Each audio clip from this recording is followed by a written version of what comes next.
ሰላም ጉድ ቻናላችን ተከታታዮች እንደምን አላችሁ?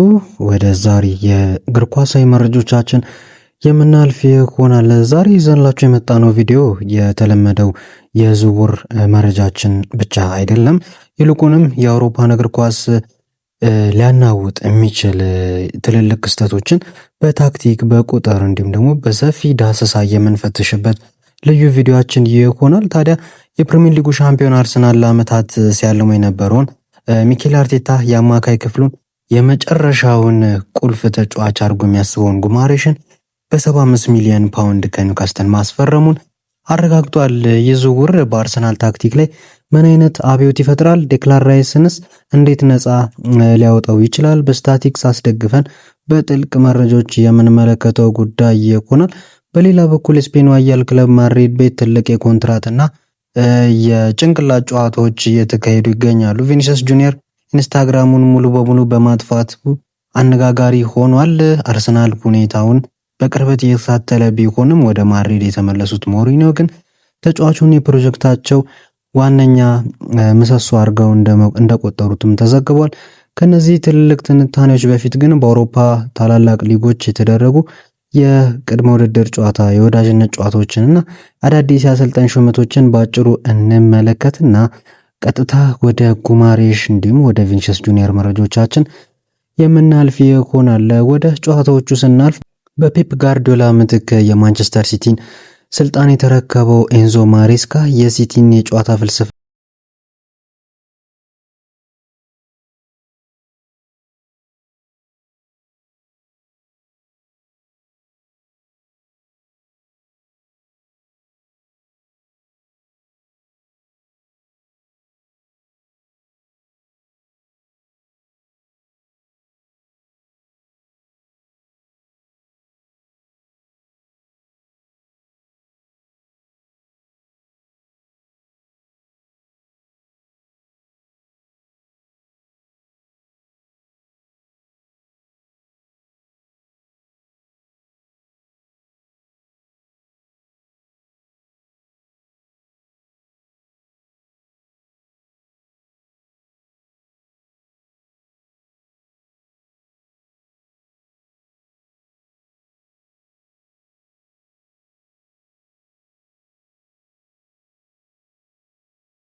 በዋና አሰልጣኝነት ሾሟል። ጃይዝል የተጫዋችነት ጊዜውን በሆፌን የሚያሳለፈ ሲሆን በ26 ዓመቱ ጫማ የሰቀለ ወጣት ታክቲሽያን ነው። ኒውካስትል አሁን ቡርኖ ጉማሬሽን ሸጧል። ሌሎች ኮከቦችንም ሊያጣ ይችላል። ጃይዝል ይህንን ቡድን በጀርመናዊው የገገን ፕሬሲንግ ወይም ደግሞ በከፍተኛ ጫና ፈጥሮ የመጫወት ብቃት ፍልስፍና እንዴት እንደሚገነባው አብረን የምናየው ጉዳይ ይሆናል ማለት ነው። አሁን ወደ ዋናው የዕለቱ ርዕሳችን እንለፍ። ቡርኖ ጉማሬሽ የሕክምና ምርመራውን በተሳካ ሁኔታ አጠናቆ በ75 ሚሊዮን ፓውንድ አርሰናልን ተቀላቅሏል። አርሰናል ይህንን ሂሳብ የፋይናንስ ሕጎችን ወይም ደግሞ ፋይናንሻል ፌር ፕሌይ ላለመጣስ በ3 ዓመት ተከፋፍሎ በአመት 25 ሚሊዮን ፓውንድ እንዲከፍል ከኒውካስትል ጋር ተስማምቷል። ይህም በጣም ይበል የሚያሰኝና ድንቅ የአከፋፈል ስትራቴጂ ነው። ከሱ በፊት ግን ልንሆራ የሚገባው ነገር ብዙዎች አርሰናል እድሜው 29 ሊሞላ ለተቃረበ ተጫዋች ለምን 75 ሚሊዮን ፓውንድ አወጣ የሚል ጥያቄ ጠይቀዋል። የዚህ መልስ ግን ከፋፍለን ከመመለሳችን በፊት አንደኛ አንድሬ ቤርታ መመስገን ያለበትን ምክንያት እንነጋገር። ምክንያቱ ምንድነው? ኒውካስትል ዩናይትዶች በትንሹ 100 ሚሊዮን ፓውንድ ሲጠይቁበት የነበረ ተጫዋች ነው። ነገር ግን አስቡት ወደ 25 ሚሊዮን ፓውንድ አስቀንሰውት ጭራሽ በየአመቱ የሚከፈል የ25 ሚሊዮን ፓውንድ ክፍያ ነው የተስማሙትና አንድሬ ቤርታ እውነትም አስማት ያላቸው የስፖርቲንግ ዳይሬክተር እንደሆኑ እየተመለከትናቸው እንገኛለን። ታዲያ 75 ሚሊዮን ፓውንዱ ይገባዋል ወይ የሚለውን ስንመለከት ሶስት ምክንያቶችን ነው የምንመለከተው። እነዚህ እንግዲህ ታክቲካዊና ፊዚካዊ ምክንያቶች ናቸው። በአጠቃላይ አንደኛው የዴክላን ራይስን ጫና የሚያቃልል ተጫዋች ነው። ያለፈውን የውድድር ዘመን መረጃዎች ስንመለከት ዴክላን ራይስ ለክለብና ለሀገሩ 69 በጣም ከባባድ ጨዋታዎችን ተጫውቷል።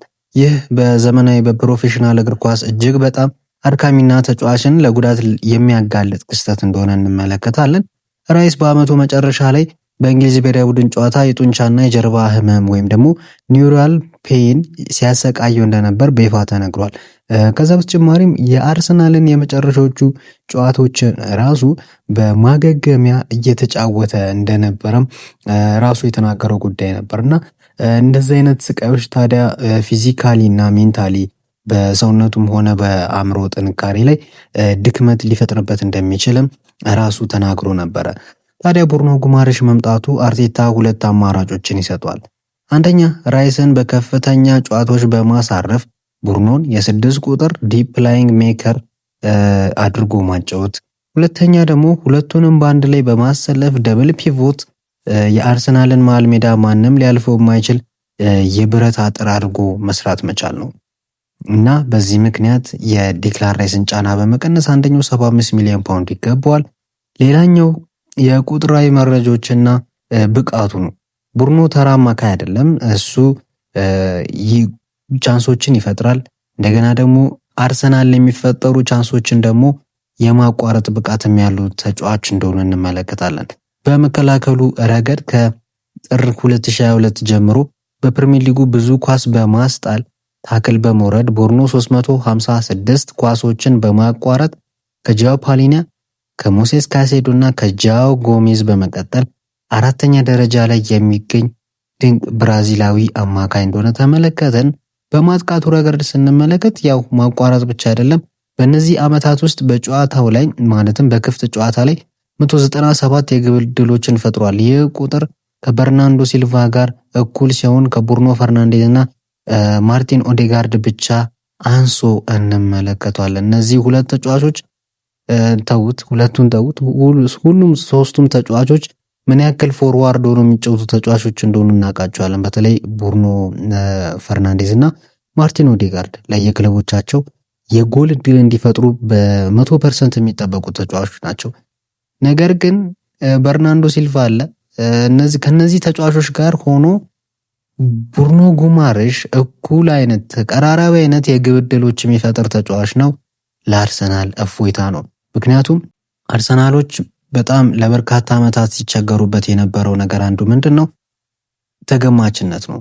አሁን ላይ እየቀነሰ ይገኛል። ምስጋና ለሚኬል አርቴታ ይግባና ምስጋና ለቆሙ ኳስ ታክቲኩ ይግባና ተገማችነቱ እየቀነሰ ይገኛል።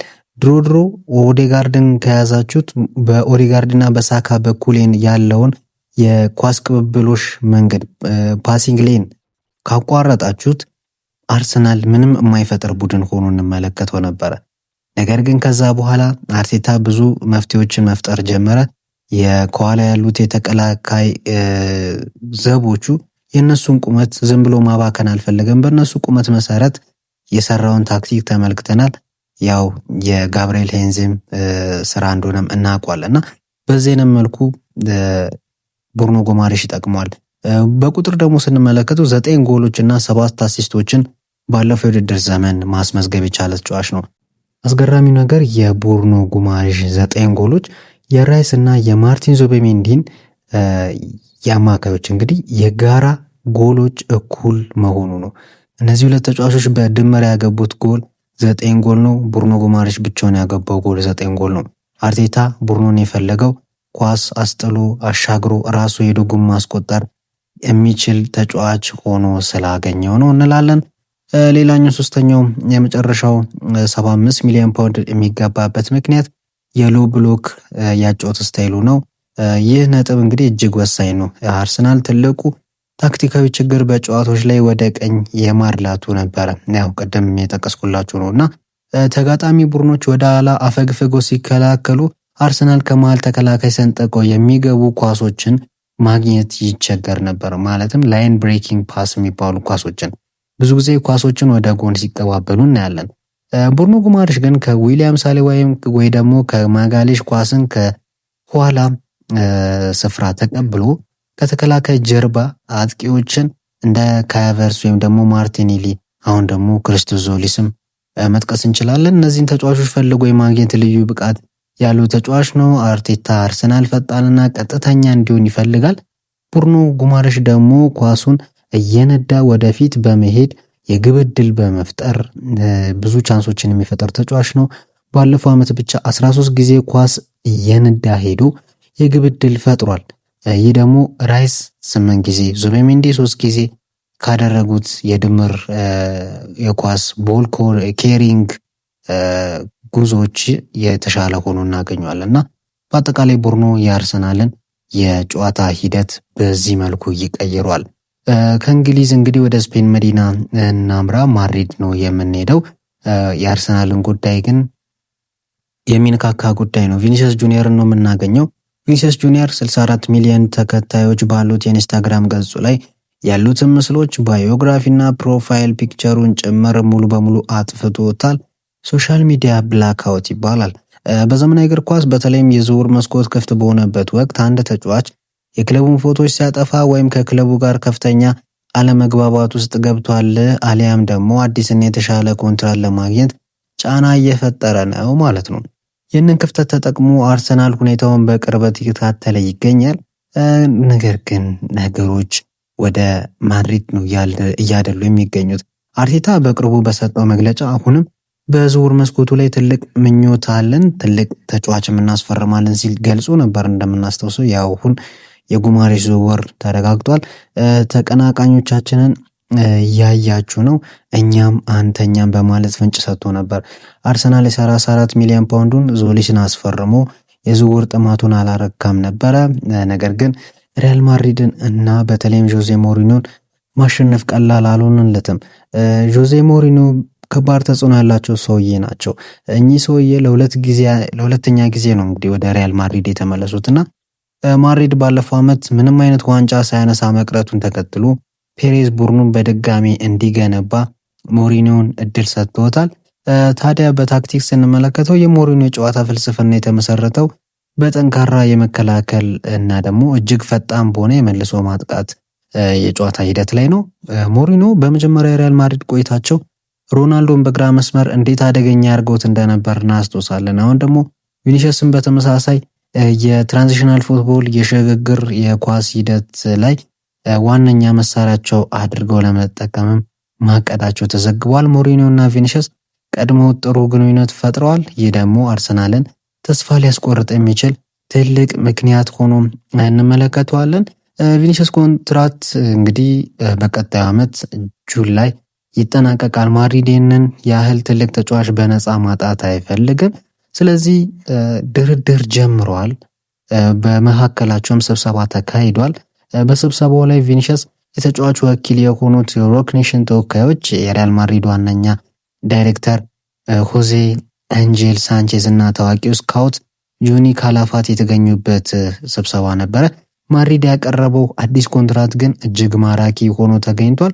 ተጫዋቹ በአመት 18.5 ሚሊዮን ፓውንድ በሳምንት ወደ 355,000 ፓውንድ የተጣራ ደሞዝ እንዲያገኝ ቀርቦለታል። ፋብሪዞ እንዳረጋገጠው ስምምነቱ በጣም ተቃርቧል።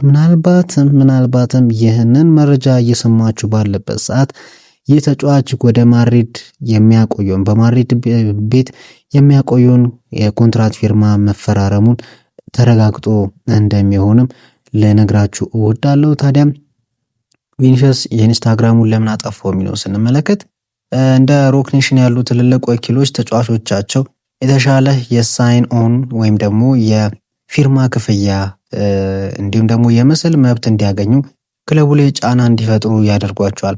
አርሰናል ለተጫዋቹ የደሞዝ ጥያቄውን ለማሟላት ፈቃደኛ መሆኑን ተመልክተን ነበርና በዚህ ምክንያት የቪኒሲየስ ወኪሎች ማድሪድን ካልተስማማን ወደ ፕሪሚየር ሊግ የሚሄድ እድል አለን ለማለትም የተጠቀሙበት የስለቦና ጨዋታ እንደሆነም ተመልክተናል። እውነታው ግን ምንም እንኳን የአርሰናል ደጋፊዎች ቪኒሲየስን በኤምሬትስ ለማየት ቢጓጉም ቪኒሲየስ ግን በሞሪኒዮ ስር አዲሱን ኮንትራት ፈርሞ በቤርናቦ የመቀጠል እድሉ ከምንም ጊዜ በላይ ሰፊ እንደሆነ ተመለከትን።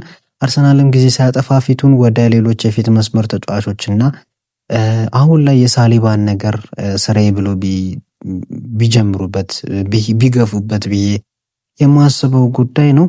ለዛሬ ነበረን ይህን የመሰለ ድንቅ ትንተና ይህን ይመስል ነበረ። የጉማሬሽን አርሰናል ቢመጣ ምን ይጠቀማል፣ ለምን 75 ሚሊዮን ፓውንድ ከፈለበት የሚሉን ተመለከትን። ቪኒሲየስ ጁኒየርን በተመለከተም በርካታ መረጃዎችን ነው ያቀረብንላችሁ። በቀጣይ ቪዲዮ በሌሎች የዝውውር እንዲሁም ደግሞ የሌሎች የትንተና ቪዲዮዎች እስከምንገናኝ ድረስ ሰላም።